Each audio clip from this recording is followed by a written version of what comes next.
Hello, माझ्या चॅनलमध्ये परत एकदा स्वागत। आज या पाटीवरनं कळलंच असेल आम्ही कुठे चाललो आहे। आम्ही चाललो होतो रामदऱ्याला। तर रामदरा हे पुण्यापासून जवळ आहे, 30 ते 35 किलोमीटर अंतरावर आहे आणि पोचायला 1 ते 1.5 तास लागतो। तर आता हे प्रमुख प्रवेशद्वार आहे रामदऱ्याचं आणि असं म्हणतात की राम, सीता आणि लक्ष्मण वनवासाच्या काळात इथे राहिले होते, त्याच्यामुळे या स्थानाचं वेगळंच महत्त्व आहे। आणि हे मंदिर इतकं सुंदर दिसतं कारण तळं आणि त्याला लागून मंदिर असं हे खूपच छान दिसतं। आम्ही खूप एन्जॉय केलं तिथे आणि प्रवेशद्वारातनं आतमध्ये गेल्यावर आम्हाला हे तळं आणि मंदिर दिसलं आणि आजूबाजूला सुद्धा खूप झाडं दिसली, तर त्याच्यामुळे तिथे खूप थंडावा वाटत होता, गरमी असून सुद्धा। आणि हे मस्त जे पिक्स दिसतात आहे तुम्हाला आणि व्हिडिओज दिसतात आहे, हे सगळे माझ्या भाचीने माझ्यासाठी खास तिथे काढले। आणि आजूबाजूचा मंदिराचा परिसर स्वच्छ ठेवला आहे त्यांनी, खूप झाडं भरपूर आहेत आणि तळ्यामुळे शीतलता वाटते सगळीकडे आणि दिसायला तर ते खूपच सुंदर दिसतं, जसं की तुम्ही पाहताच आहात। आणि त्याच्यानंतर आपल्याला हे दिसतं की जे प्रमुख मंदिर आहे ना, त्याच्या आधी पण 2 मंदिरं आहेत आणि तिथे वेगवेगळ्या मूर्त्या आपल्याला दिसतात। आणि जसं की श्रीकृष्णाची मूर्ती, गणपती बाप्पाची मूर्ती आणि जे प्रमुख मंदिर आहे ते खालच्या बाजूला आहे, त्याच्यासाठी काही पायऱ्या खाली उतरून जाव्या लागतात आणि मग आपल्याला प्रमुख मंदिर दिसतं।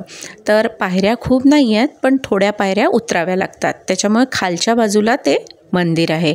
आणि आजूबाजूचा परिसर जसा की तुम्ही बघताच आहात, खूपच छान आहे आणि मंदिरात गेल्यावर तर आपल्याला प्रसन्न वाटतंच, तसंच या मंदिरात आल्यावर सुद्धा खूप छान वाटलं। आणि तिथे मूर्त्यासुद्धा खूप छान आहेत, रेखीव आहेत। राम, सीता आणि लक्ष्मण यांच्या मूर्त्या आपल्याला बघायला मिळतात। त्याच्यासोबत बाहेर एक मोठा नंदी आणि शंकराची पिंड, शिवाय श्री गुरुदेव दत्त यांचं सुद्धा दर्शन आपल्याला होतं। आणि मंदिर छोटं आहे, खूप मोठं नाही आहे, पण मूर्त्या खूप छान आहे। गर्भगृहसुद्धा इतकं छान आहे, सजवलं पण छान आहे त्यांनी आणि असं दिसतं आहे की तिथली स्वच्छता खूप छान आहे।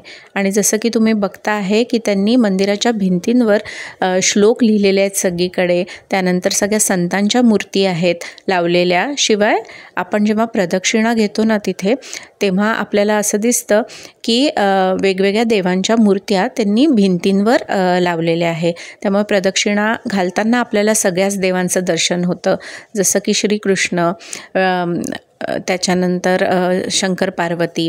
तर त्याच्यामुळे तिथे मंदिरात खूपच छान वाटतं। आणि त्यानंतर आम्ही काही पिक्स काढले आणि मग पिक्स काढून झाल्यानंतर आम्ही नाश्ता केला। तर तिथे मंदिराच्या परिसरातच बाहेर काही उपाहारगृह आहेत आणि तिथे छान भजी मिळाली आम्हाला, त्याच्यानंतर छान कैरी मिळाली तिखट मीठ घालून, तर ती पण खूप टेस्टी होती।